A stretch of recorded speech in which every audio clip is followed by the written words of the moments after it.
Meus irmãos e irmãs, hoje é uma grande festa, né? Festa de Nossa Senhora Aparecida, nossa padroeira. E eu quero começar por aquilo que a gente faz aqui, sobre o altar, que é a mesa do Senhor. No meio da grande oração da igreja, que é a oração eucarística, né? A gente começa essa oração assim: o Senhor esteja convosco. Vocês respondem: Ele está no meio. Corações ao alto. Demos graças ao Senhor nosso Deus. E se temos graças, é o nome da oração eucarística, oração de ação de graças. Eucaristia agradecida, né? E essa oração ela vai perdurar até lá no finalzinho, quando o padre vai levantar o cálice e o pão, vai dizer: por Cristo, com Cristo e em Cristo. A vós, Deus Pai Todo-Poderoso, na unidade do Espírito Santo, toda honra e toda glória, agora e para sempre. Vocês respondem cantando amém. Esse amém é importantíssimo, outro dia a gente fala disso, tá bom? Mas, no meio dessa oração, a gente relembra a Deus, não que Ele tenha esquecido, mas isso faz parte do jeito de pedir do povo da Bíblia. O povo da Bíblia, quando pede, ele lembra o que Deus falou para Deus mesmo, entendeu? Para sustentar o pedido. Tipo assim, quando um filho fala para o pai ou para a mãe, né? Pai, me dá R$1.000, né? Você, Anderson, vai responder o quê? Para que você quer? Agora não. Para que você quer R$1.000, né? Aí tem que explicar. E o filho pode usar um argumento bom. Sabe qual que é o argumento?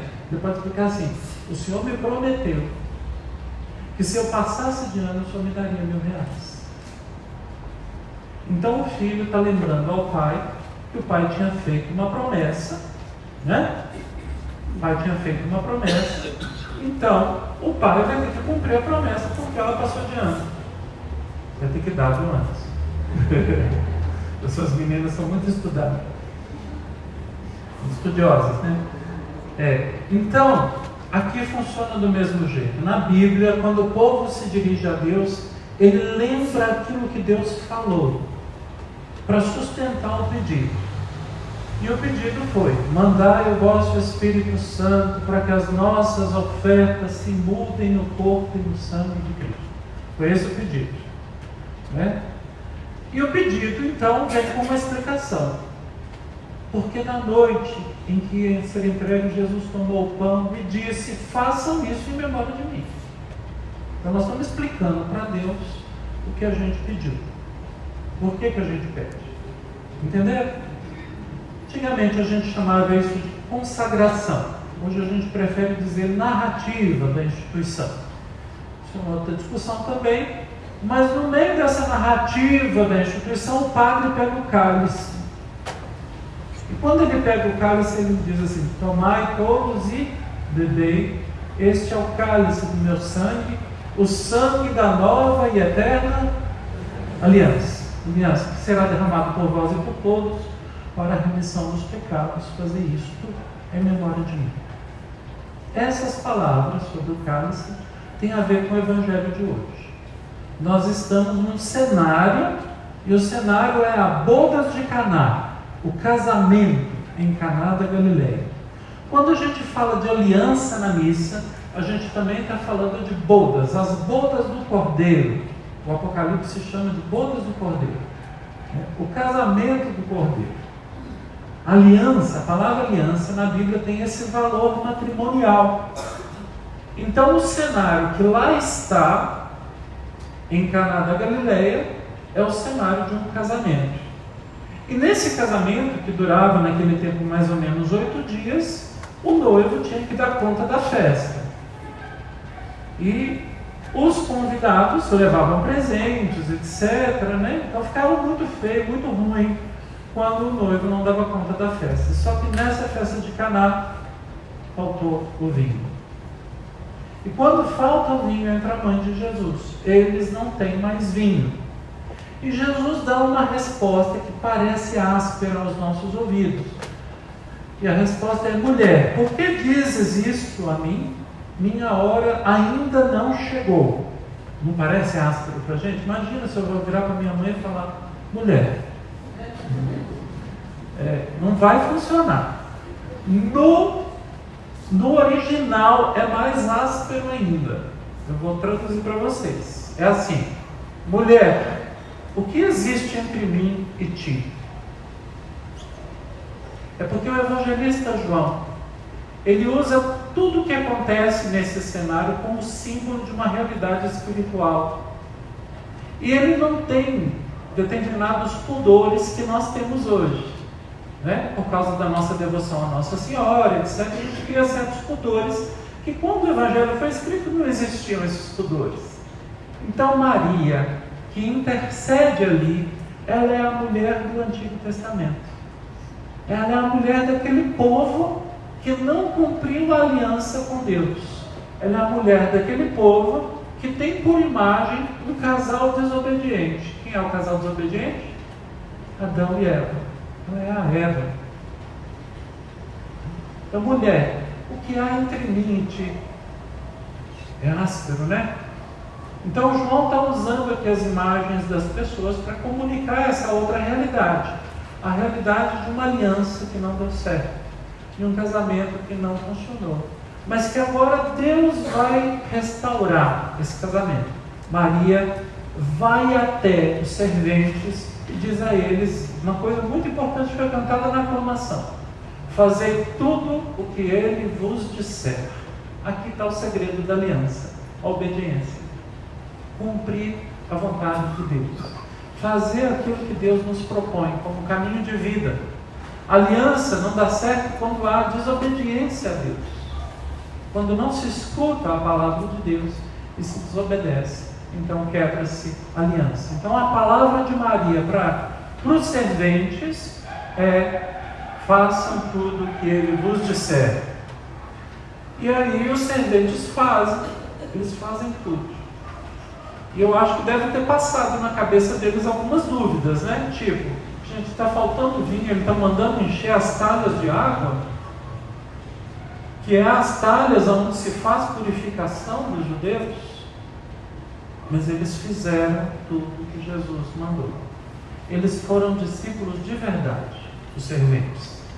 Eles são os discípulos verdadeiros, que fazem tudo, até sem questionar. Nem não parece questão aqui, eu estou questionando aqui, imaginando que eles devem ter questionado.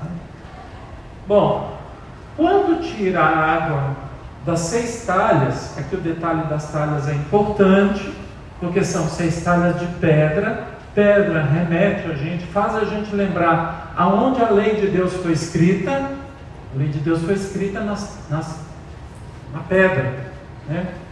Nas tábuas da lei que a gente fala, mas era pedra, nas pedras da lei, né? Então está lembrando um pouco essa relação aí de aliança, do povo da antiga aliança. As talhas estão vazias, não tem mais água, está esgotada, essa relação esgotou, né? E Jesus manda encher de água. Quando tira a água para levar para o mestre-sala, o mestre-sala prova e é um vinho superior ao que já tinha sido servido. E uma abundância de vinho. Cada talha cabia mais de 100 litros. 600 litros de vinho. E os 6, lembramos aqui também, que é o dia em que o homem e a mulher foram criados, o 6º dia. Esse ser humano que é inacabado. O 6 é o número da imperfeição. Então João está desenhando aí esse simbolismo todo, esse texto maravilhoso. E para compreender esse texto, a frase de Jesus é chave: mulher, minha hora não chegou. Por que você está falando isso para mim? Minha hora ainda não chegou. A hora de Jesus é a hora da cruz. Lá na cruz é que vai acontecer o casamento verdadeiro. Esse aqui aponta para o outro. Lá no outro casamento verdadeiro, lá na cruz, está Maria de novo, aos pés da cruz. Do lado de Jesus corre sangue e água, lembrando a água e vinho aqui dessa festa. E o discípulo amado, representante de todos os discípulos, estão lá, né? Fielmente. E os dois de pé, né? Firmes de pé, vai dizer o Evangelho, junto da cruz. Ali é o verdadeiro casamento, né? Esse texto é proposto para nós por causa de Maria. por causa do papel intercessor que ela faz.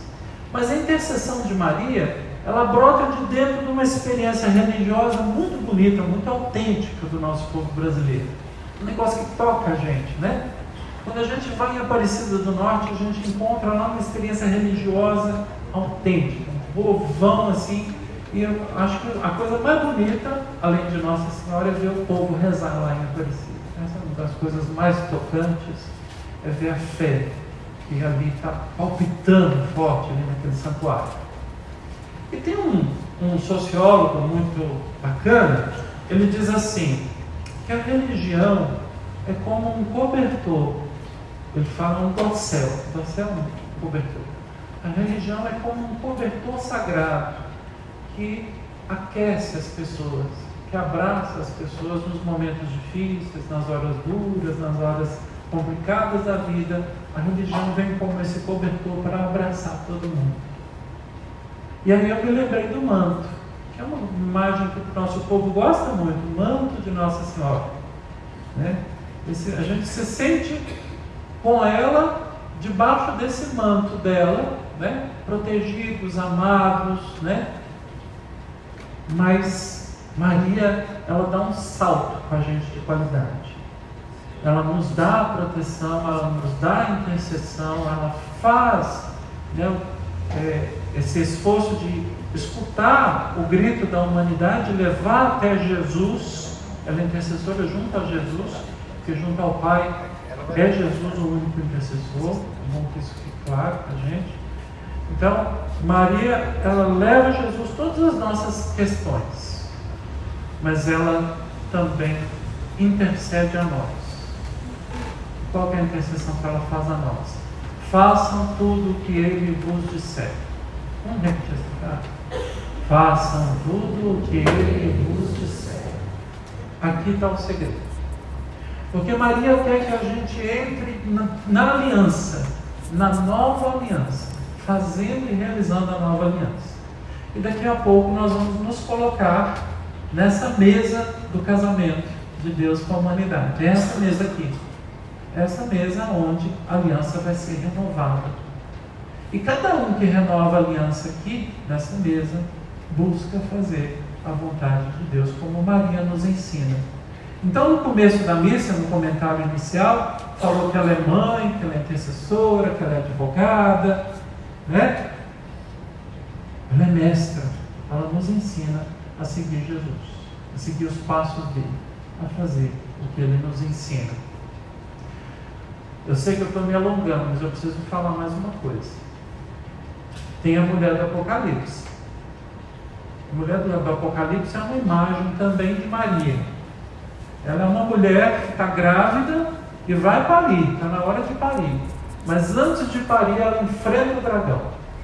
O dragão para toda a destruição que ele traz. Essa mulher grávida que enfrenta o dragão. Essa mulher grávida, evidentemente colocada na festa hoje, ela nos lembra Maria em primeiríssimo lugar, mas lembra a igreja, a comunidade que tem Maria como modelo. Mas ela lembra também hoje para nós as mulheres, nos seus enfrentamentos. Na dianteira que as mulheres tomam em muitas situações da vida. As mulheres são de dianteira. Você sabe o que é dianteira? Né? São elas que estão na dianteira. Lá quando Jesus morre na cruz, os homens fugiram todos. Quem ficou com ele? As mulheres. E o discípulo amado aqui no Evangelho de João, né? As mulheres que ficaram lá com ele. Na igreja a mesma coisa, gente. Nós temos a missão na igreja, e aí quando você vai para os lugares mais inóspitos do mundo, tem sempre uma congregação religiosa feminina lá. Os padres chegam muito depois. São as irmãs que chegam lá na frente de todo mundo.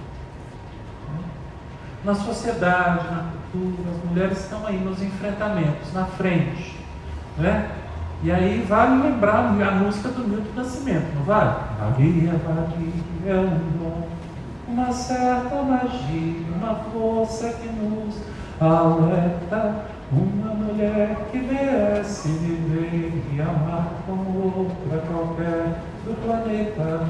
Então Maria, ela é essa mãe tão forte para nós, porque ela também conversa com o mundo, conversa com as outras mulheres, conversa com a sociedade.